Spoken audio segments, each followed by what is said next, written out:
been tired because this is the last presentation of the day. But we will make sure that we will try our best to make this presentation as interesting as possible. I am Giang, this is Nam, and this is Bách, and we are the gamblers. So, let's take a look at these picture views. Are these familiar to you? Yes. So, judges, let me ask you this question. What was the biggest impact or the biggest problem you had to deal with when COVID-19 hit us about 3 or 4 years ago? Any of you? We lose classes. We have to switch from face-to-face classes to more online-based ones. Yes, and for our students, it's also about that problem. We had to study online for a really long period of time. It's about 6 months or so. However, popularity doesn't equate with being good. So, does online learning really better than the traditional way? Today we will find out through a comparison between online versus traditional with scientific resources and, of course, logical reasoning. But before we jump right into the conclusion or the comparison between both, let's divide it into 3 main categories. First, the environment, the technology, and the location. About the environment, as you can see here, it's about the annual CO2, which is carbon dioxide emissions, tons per student. Traditional classes uses up to 85% more carbon dioxide than the online classes. And the online classes are considered more eco-friendly because they use less energy and they use digital materials, while the traditional classes uses physical materials and resources such as those slides, those tables, chalk, and boards. And this uses energy for heating and also commuting, which is transportation. As you can see, online classes are obviously better than traditional classes in the aspect of environment, but that's just one aspect. Now, about the other two, Nam will go talk. In terms of technology, online learning can help access digital tools such as Google Meet, Zoom, and educational apps. This can help students the goals that they have set out for. For example, if you take Google Drive, it can store data. That means you can store your own lessons and revise them whenever you want to. In addition, online classes have interactive resources such as quizzes, simulations, forums, and videos online. For example, like we have YouTube channels that are edutainment such as Vsauce or Mod Brother. It will make learning online more dynamic. On the other hand, traditional classes are less dependent on technology, which can help avoid digital fatigues that affect mental and physical health. It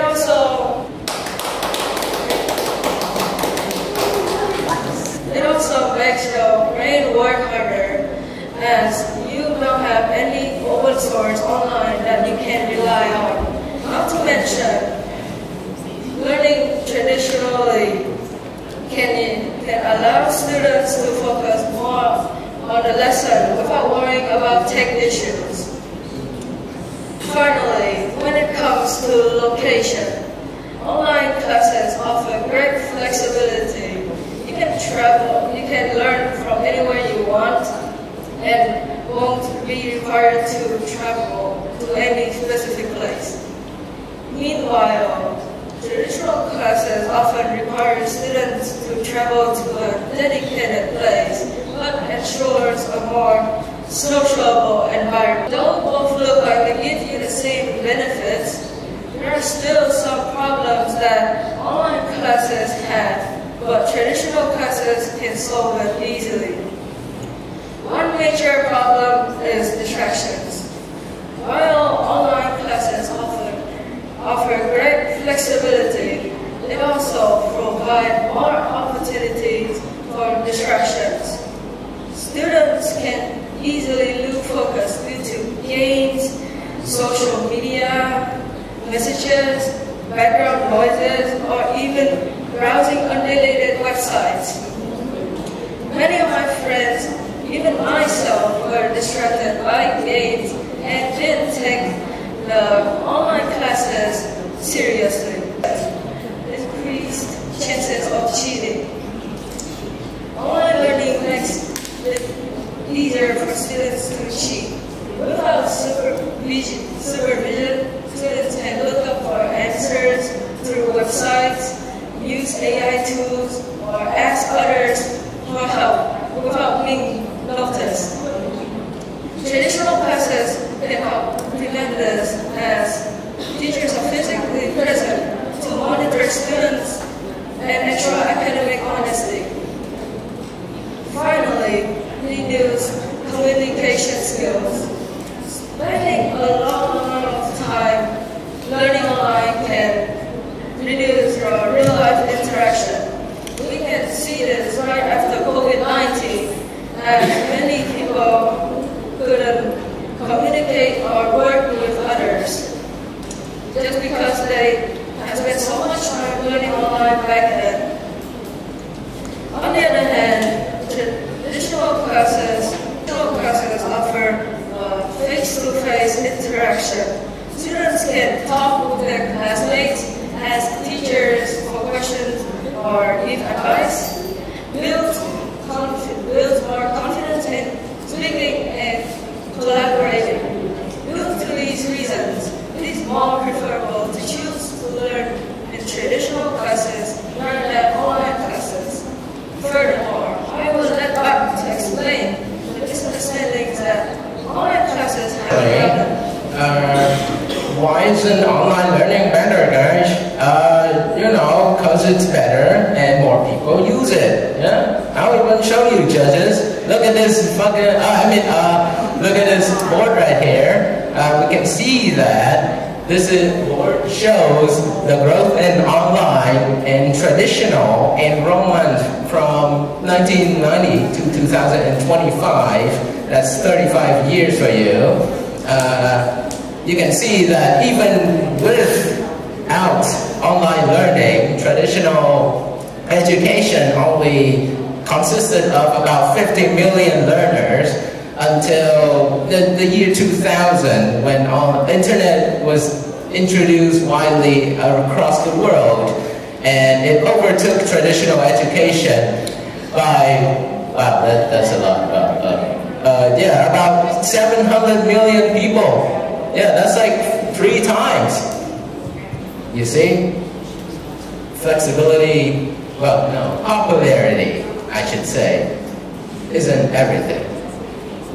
Why? Because of the problems Nam has mentioned before. Distractions, lack of communication, and dishonest performance. And that all of that leads to something bigger. Motivation. Where is your motivation to study when you have all of those problems that you're encountering?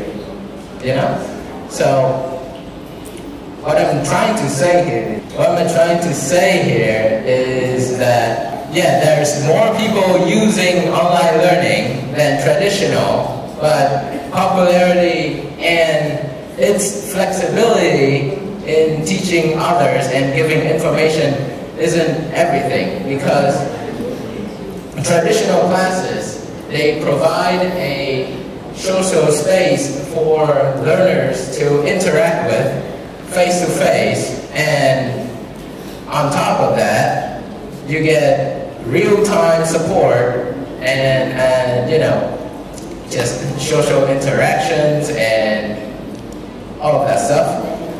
But most importantly, you have a motivation that makes you want to or have to go to school every day to achieve your goals and purposes. And I think this is a very important thing for young learners to have, especially all of you down there. Gifted or not, I think that going to traditional classes will help you build better discipline and train yourself to have more structured schedules. And traditional classes provide that, exactly.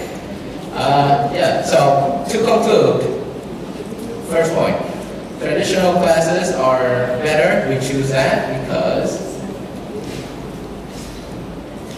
it provides us a space for learners to socially speak with each other and debate, or maybe just learn from each other. Okay? Second, it gives us motivation, or just obligation to study more and study harder. And as team gamblers, we know that every choice comes with a risk. But some bets are safer than others, no?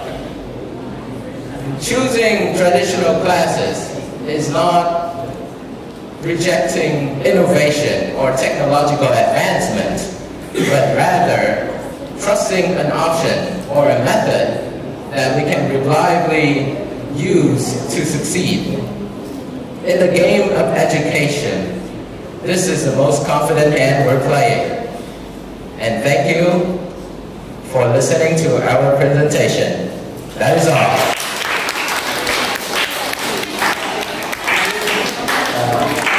If you have any questions, feel free to ask.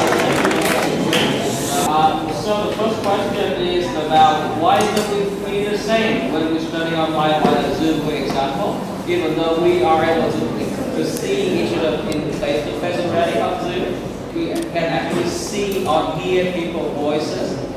So why don't we feel the same when we study online? Because another device, and it doesn't feel like you're really in front of that person. And secondly, mostly in Zoom, people don't see each other's full body. It's also about the body language, like my hands, how do I stand, and my eyes. Am I looking at the person? Like, no, I'm looking at the camera, not the real person. So it doesn't feel the same anymore. It's not real interaction.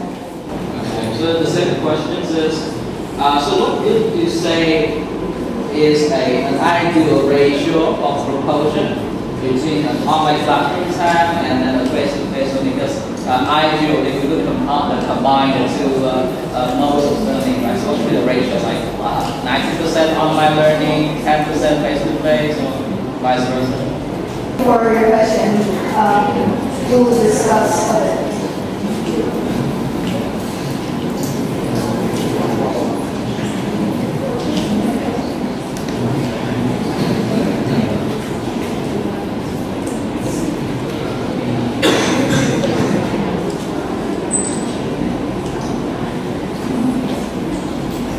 So after discussing, our team has come to a conclusion that we would like to use 80% for online, traditional learning, and 20% for online. Because the main point of traditional learning is to go to class and interact with people, and to build your connections as well as communication. And the online learning will help you revise the information that you have learned from traditional classes. So it's a smaller part. It's a smaller part, but 60-40. You mean 60-40 or 80? 85. Okay. Okay, thank you very much.